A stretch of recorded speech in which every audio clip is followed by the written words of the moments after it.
Hi, this is Roya. I'm here with Jonathan and Aline from Lemme Learn. Hi, Aline. Hi. Hi, can you introduce yourself to our listeners and audience? Yeah, sure. So my name is Eileen, and I have been in the field of special education for about 15 years. Uh, and yeah, I love it. So how did you came to work with Lemme Learn? How did it start? Well, when I came back from doing my master's in San Francisco, I've spoken to a few parents who, at that time, their children were already in their late teens, so like 19 going into 20, and most of them were already thinking about what's next after school because they are, they cannot be in school forever. So the parents were just sharing about how there are many early intervention centers in Malaysia, specifically Penang, but there were not that many that caters to the young adult population.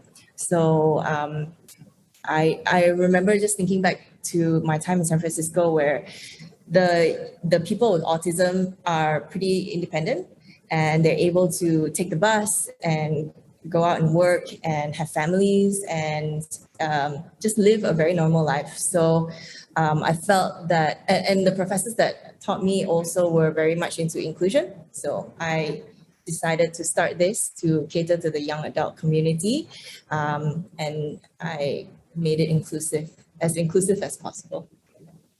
That's really interesting. How long have you been working? At LemmeLearn or in Yep. this field? In this field? In this field for about 15 years. Wow, that's long. How about in Lemme Learn? 5 years. 5 years. Wow. So I want to ask you some questions about Lemme Learn itself. Well, we know that the organization is in Penang. That's why we're doing a Zoom interview. But so can you tell me a little bit about Lemme Learn itself? When was it founded? What was the purpose that it got created and established back? Right. Well, we started in 2014. I came back, as I mentioned, spoke to parents, and then together with my partner, co-founder, at that time, Allison, we decided to start something for young adults. So we wanted it to be inclusive and we wanted to prepare them for real world work. So we started to partner with companies within the community that allowed us to bring our students in and train them hands-on within the company itself. So we managed to get F&B outlets, we managed to get a hotel, a law firm, a factory, different places opened up to us, which we were very grateful for. And we managed to be able to expose our students to a variety of different settings and really see them also communicate with the community and be very much a part of the community as opposed to being isolated. Yeah, but of course the pandemic came and hit and we had to change things up a little bit. But yeah, that was how we started. Sounds great. Of course, the pandemic affected everyone in a different way. Yeah. So I want to know, what is the one special thing that separates your organization from the other ones? Do you have anything special? Yeah, definitely. I would say that we are very inclusive. We try to promote inclusion as much as possible. We try to get our students out there into the community as much as we can. From simple things like buying things, we as trainers, we try our best not to go out and buy ingredients or things for them or even lunch for them, but we try to encourage them to go out and do it as much as we can. And of course, with support and guidance for those who need it. And while we do that, we try to create awareness to people in the community. So the hawkers, we hope that they will be able to see our students and ask questions, and we can explain to them. Usually, they're really surprised, and they'll say things like, "Oh, I didn't know people with autism can talk," or "I didn't know that they're able to be still capable." And that is precisely what we try to achieve when bringing awareness to people in the community. And of course, there are struggles too that people will see and observe, and then they will understand as we explain to them.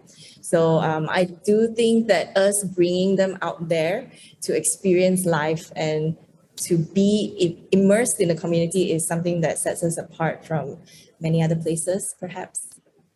So it's kind of like breaking stereotypes, Right. very with interaction and showing the community that it's not what you think.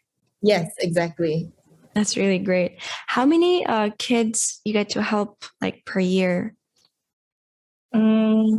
We have 13, an average, it varies depending on the years, but we average about 13-ish students.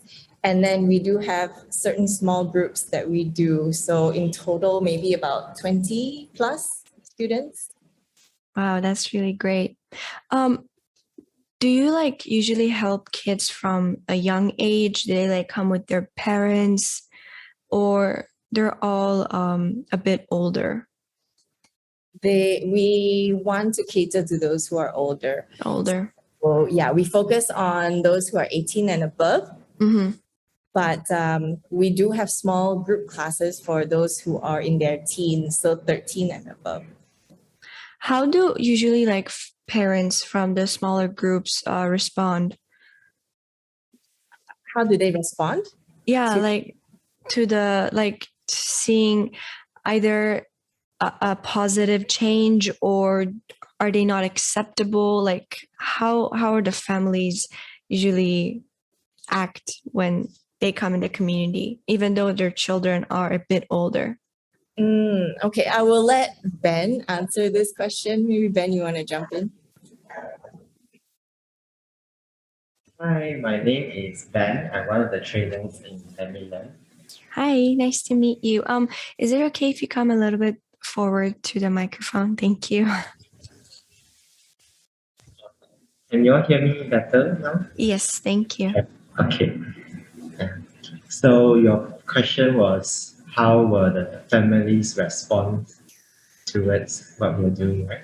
Yep. So since the kids that you're helping are a bit older, or maybe in their 13 or 14, how do the families respond when they see either a positive change, or do they not accept it? Are they hard to accept it? Like, how do the families usually act when they join the community with their older kids?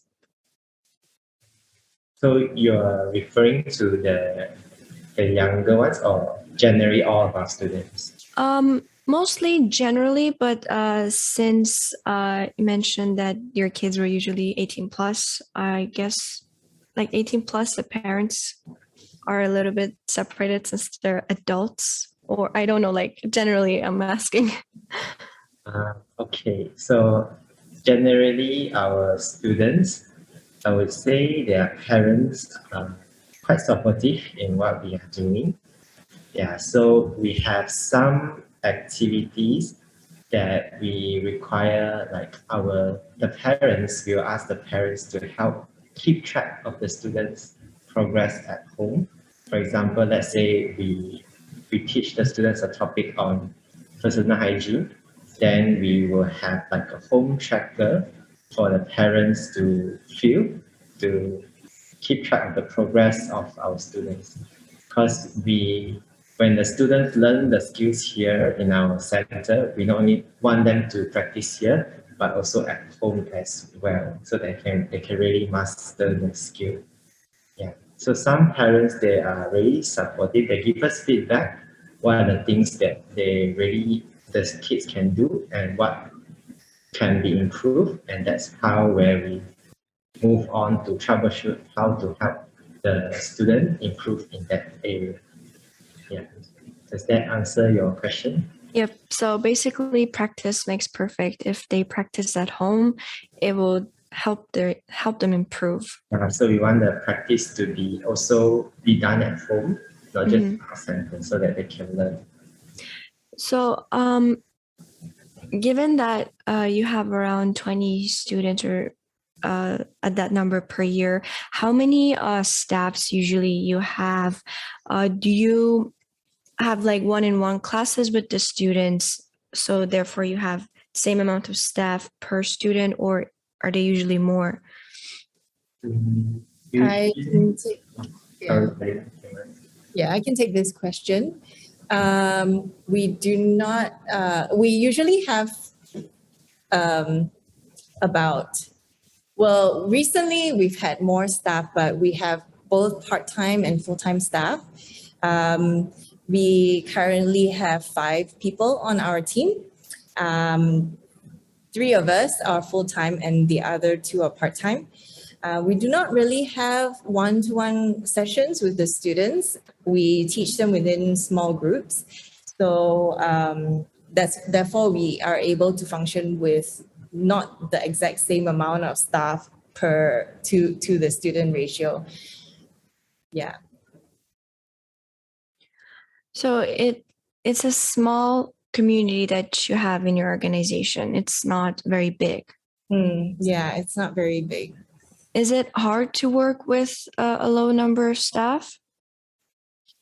I feel that this team is incredibly capable and very, very passionate about what we are all doing. So because of that, I don't think that it's very hard to work with a small number of staff. In fact, I feel like they go above and beyond. So yeah, not at all. That sounds very great. Yeah. So I want to move on to the next question. What is the form of therapy or help that your organization provides?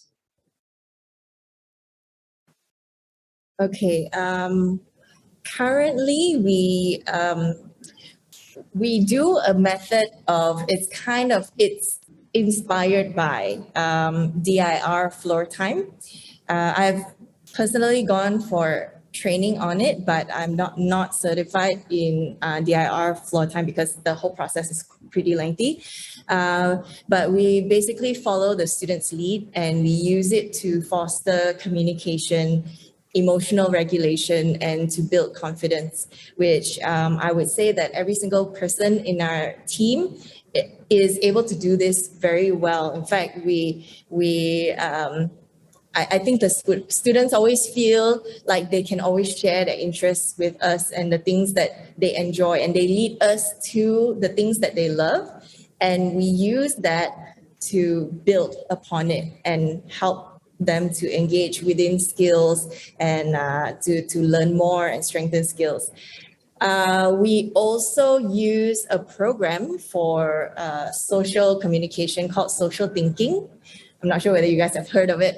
It's quite a well-known program, and it teaches students how to decipher the social setting as opposed to just giving them rules. So we don't tell them, oh, every time you talk to someone, you have to look at them. We don't give them rules, but we prompt them to do things like to think with your eyes. So we use all this social thinking vocabulary that allows them to decipher. We'll say, okay, look at what is happening now, listen, and make a smart guess. So all of this is within the social thinking program, which has really helped our students decipher and understand what to do based on the situation that they are in. And it's helped them also be more, have strengthened their problem-solving skills because it challenges them to be a flexible thinker and to think of other ways to do a certain task if they get stuck, as opposed to just only waiting for a solution from us. So we use these two, and then we use, as mentioned earlier, the hierarchy of prompts to teach specific skills.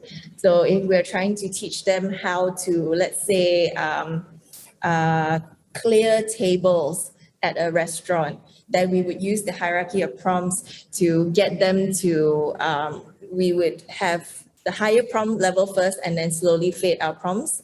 And it usually gives them the confidence to be able to carry out the new skill.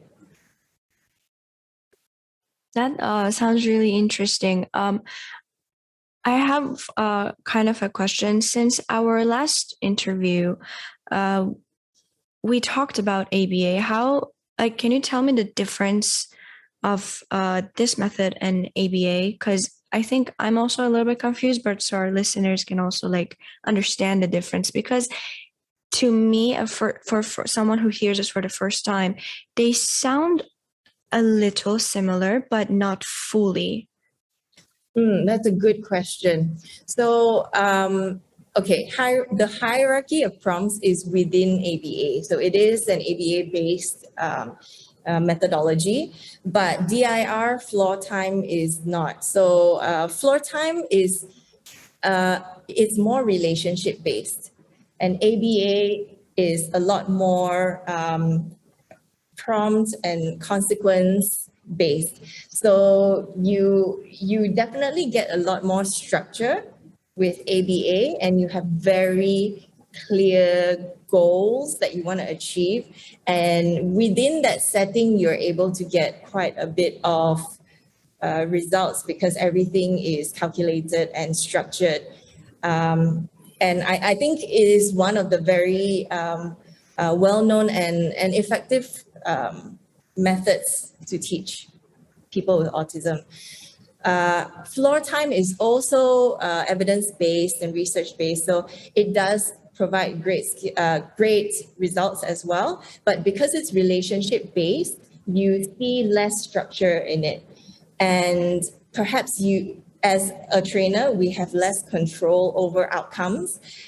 We can lead the students toward it, but we do not have very clear, the results may not be as clear cut as if you're doing ABA, if that makes sense. So Yep. one is relationship based and the other one is goal based or result. Yeah. Okay, I think I understand the difference now. So, Izin, correct? I'm pronouncing your name right?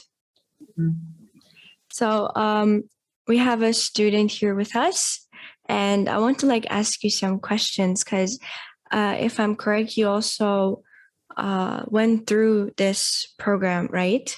Yeah. First, before I ask you some questions, can you introduce yourself? Yes. My name is Yap Yi Sin. I am a full-time worker of Lemme Learn Empowerment Center. Oh, that's great. How long have you worked at LemmeLearn? Oh, for about a few years. Not worked at Lemme Learn for a few years. You've been a student. Actually, I've been a student for. Oh. Right. How long have you been a student there? For about 5 to 6 years. 5 years. Oh, Yeah. 5 years. 5 years. These So are how the OG student. how old are you right now? 20. About during 27. So you've been 15 when you entered, correct? No, No. he's 27. I was born April 22nd, 1995. Oh, I'm sorry. I think the audio didn't come through. I heard 20. My bad. Okay. So since you've been there like for a quite while now, I don't know, like if you can you like tell us about your experience with the program itself or with the organization itself? Like, has it been fun? Has it been easier? Can you tell us something about it? It varies, the difficulty. Yeah, I mean, the work is rather hard at times, but from what it's worth, I managed to pull through, physically and mentally and emotionally. Well, that's great because I think we all are trying to do that anyway in life. So I think that's really great. Have you found it easier to communicate with people from when you started till now? Well, of course, there has been change, but do you feel it yourself? Is it getting better?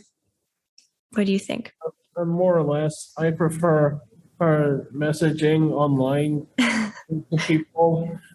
Me too. Me too. From Let me learn from mental health. from the beginning of LemmeLearn until Yep. now. Do you communicate better? How I guess I communicate better with people outside the internet, and and although oh, I still find it a little hard to stay calm about it at times. Okay. I feel like I'm not such a great talker when I directly speak to them, except for online messaging. Well, I think this is great right now. You're talking really great. Don't worry about it. It's fine. Yeah, thanks. Thanks, Miss Roya. You're welcome. So, Elaine, I have one question. You mentioned that you also worked in San Francisco, correct? I studied in San Francisco. Oh, you studied in San Francisco. Um, so have you had experience with children there, or you only started your experience in Penang? Yeah, I did get to do a part-time job with as a shadow aide with a 3-year-old, 4-year-old boy while I was there. So I got to be with him within his kindergarten and learn from the other teachers that are there and his therapist as well. Mm-hmm. So to go into the society now, like the society in America and San Francisco, is it comparable with the society we have in Malaysia and Penang where you are now? What aspects of it? Let's say like how are people more acceptable? Is the society more acceptable itself, or they're the same stereotypes all around? I think they are definitely a lot more accepting of people who are different and diverse, especially San Francisco. I wouldn't say that for every single part of the US, but typically in bigger cities, you would have a lot more acceptance and diversity and inclusion. So I would say they're a little better. They do give people a chance to prove themselves over there. Yeah. But of course, there are pros and cons to it too. Here, I think because Malaysians still typically see people with special needs as special and different. The pros are that you have people who would be extra kind and extra helpful to people who with special needs, but also sometimes it can't last long. And then in the US, I think because everyone in San Francisco specifically, I think you have such a wide variety of different types of people. They don't see people with special needs as any different. So sometimes the expectations may be that you're special, but whatever, I am who I am, and I'm not going to go out of my way to help you. So there is, I guess you have the pros and cons of being inclusive. So how do you think Malaysians or the community can help to move towards that, so people don't see anyone different, how can Malaysians improve? Maybe I'll let Sharon or Ben take this question because I think they have good insights on this. Sure. Hi, I'm Sharon, one of the trainer too. Hi. I think one way people can help express by understanding it and just not like look and like, oh, that's different. And then they just walk away instead of trying to figure out and understand why they are behaving this way. I think that's like even ourselves, before we start and know about autism, our previous first some of us, maybe me, my first reaction is like, oh, okay, should I walk away? But now as we understand that, oh, it's not like they want to do so, but it's not something they can control. When you understand it, you're able to accept and react differently. So that's one way.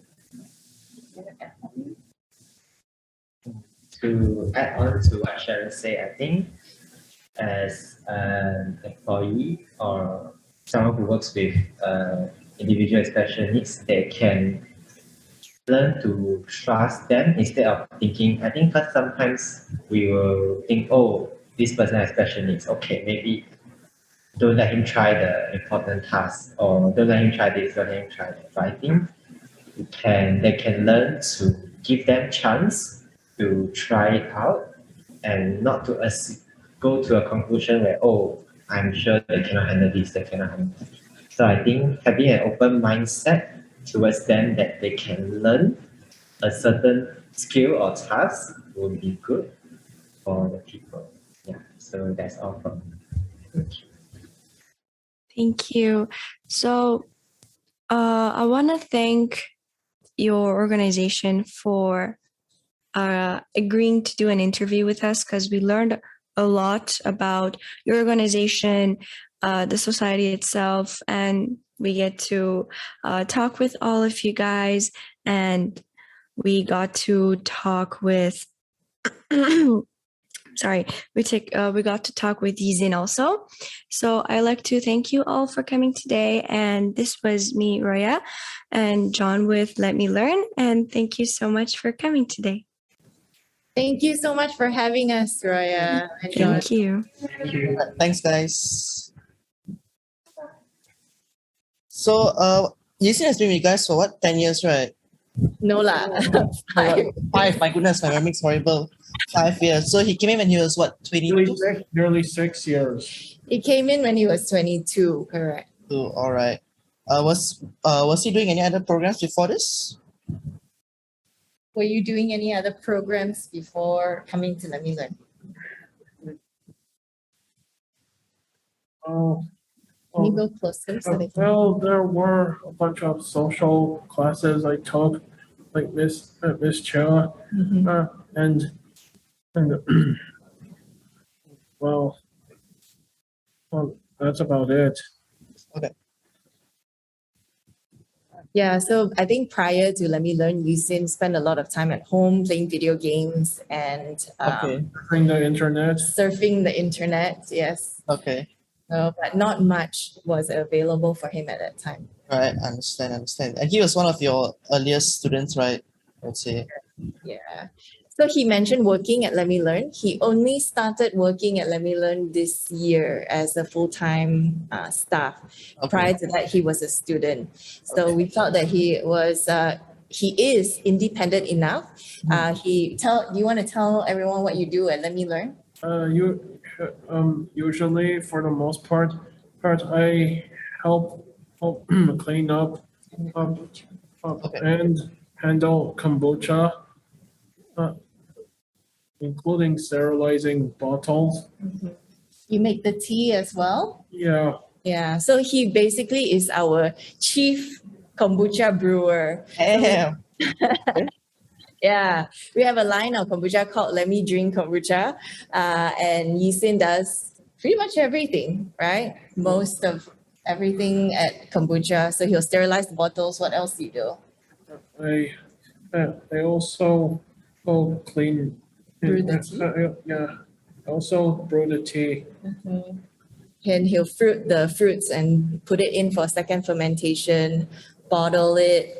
Yeah, so he does a lot, the whole process. And he's very meticulous. That's why we hired him. He makes sure that every single bottle the sticker is stuck on perfectly straight and every bottle is clean properly. And yes, I'll order the front stickers. and he wants to make sure that everything is perfectly in place. So that's the reason why we can trust him with the kombucha. Taking advantage of his strengths. So Yes, right. can we order it in KL? I don't know how to ship it. Blast, I don't know right. the best way to ship it. I wish I could because Yeah. it would be great for you guys to try some. But I don't know. We have tried to find out whether we can ship it over, but it's pretty heavy with the bottles. It's glass Yeah. bottles, and with liquid, it's pretty heavy. So I don't really know how to go about doing that. Yeah. Even bubble wrap, so it might break during shipping. Yeah, exactly. And I don't know how to affordably do that too. So you guys came up with this the kombucha I'm guessing it was during the MCO as well, or before? No, that was before. Okay. What year? Do you remember what year we started kombucha? I think 2017, perhaps. Okay. So I remember those small little round bottles. That's right. It Yeah. was with the honey green tea. Yeah, so maybe 2017. I think I made a mistake earlier on. I said we started in 2014. We didn't. We started in 2016. Okay. So, yeah. 2016, Lemme Learn started, and then 2017, the kombucha started, I believe. Okay. So raw kombucha organic. Yeah, because this is pretty interesting. I like your labeling also. Oh, thank you. Yeah, it incorporates the students' drawings at the back too. Oh. We have quite a few different types of kombucha labels, Okay. different art. Yeah. Right. Okay, that's pretty cool. So when you started LemmeLearn, it was just Sharon and you. Then I'm guessing Ben joined later on. No, when we started, it was Alison, my co-founder, previous co-founder, Okay. and myself. So two of us. And then Ben came in a few years later, and then Sharon came in. But my co-founder, Alison, she has already she's gone to be with her family in Ipoh, and she has gone into counseling. So a slightly different field instead of special education. Right. I mean, still close enough, I guess. Yeah, true. Could be further. Yeah, it's true. She could be a fashion designer or something, and it would be really unrelated. Right. I was very interested for you specifically because you studied overseas. So it's sort of like you see the culture there and then you're like, oh my goodness, we can do it here as well. Because when we interviewed Rachel, her experience was that she studied, then I think during her internship, she already joined EAP and she was there the entire time. So that was a bit of a more focused experience. I think yours is quite broad, right? So do you guys take in like more students per year, or is it quite just consistent? Then once in a while you have additions. I think we take in however many we can cope with. So like this year, we actually have slightly more. We have 15. And we will cap it soon because I think there's just a limited amount of space and manpower that we have to be able to take in the students. And it really depends on what kind of students we take in as well. So we have two groups. We have a Hawkeye, which are the higher level students. And then we have another group called, who are the slightly lower level students, mid-range to lower level. We call them the Loki students. So it really depends on the type of students that come in to determine how much support they will require of us and where we can place them before we decide whether we can take more in or not. Right. Yeah, because I can tell that Yisin is quite a Hawkeye. Yeah, Hawkeye. Yeah. I mean, it's quite impressive because before this he was, basically mostly at home, right? Just gaming and living his life online. So when you took him in, was there a lot that you had to sort of implement and introduce? Do you remember when you first came in how how it was to manage your emotions, and Uh, was it easy? no, it wasn't. Mm. And I always act impulsive and reckless and speak and say the wrong thing at the wrong time. And sometimes old habits die hard even when I come this far. Or Yeah, Yisin, you mind me telling them a little bit about how you were Sure. previously when you first came in? I was really impulsive and panicking. Thing I even whined that I don't want to go through some pain. Yeah. Yisin, when you first came in, I think socially you were not as aware, would you say, of the norms? Do you remember you tried to so the first time we met with Yisin's family, I hope you don't mind me telling this story. That was like the past. Is that okay? About the fries? Do you remember? No, the sandwich one where you wanted to take the sandwich. Is that okay? Or I wouldn't tell if you Just say what you say. okay. So yeah, I think the awareness wasn't there as much last time. So the first time we met with him and his family was we met at a cafe, just like coffee place.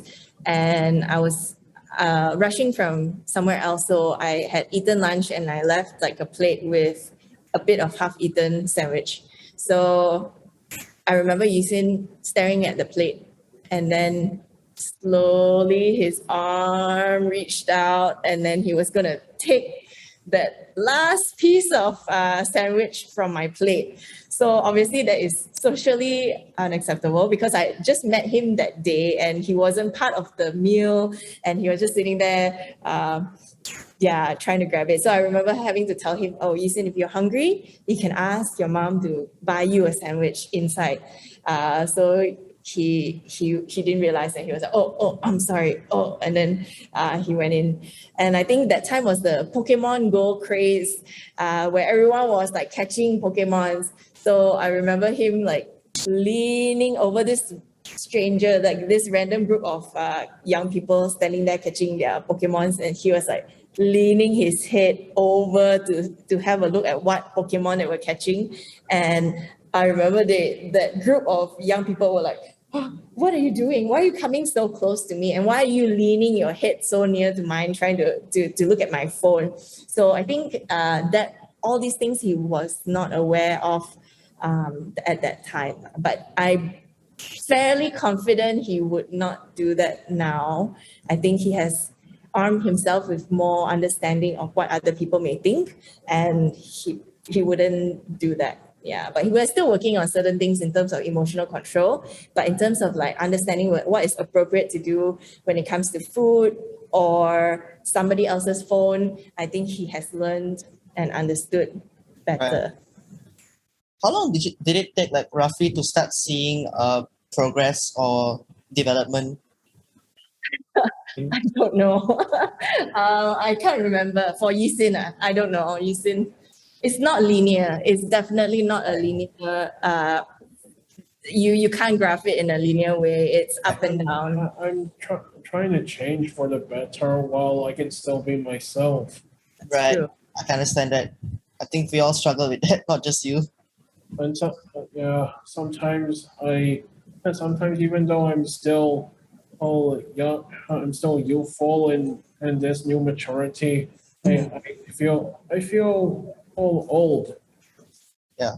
Well, not old as in languishing, just as old as in lazy and maybe a bit languishing. Yeah, I feel the same sometimes too.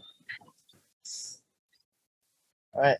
Well, thank you so much, Eileen, Ben, and Sharon. And also thank you, Yisin. This has been very nice. So I'll definitely get in touch about the kombucha because I'm very interested in trying it out. So Yeah.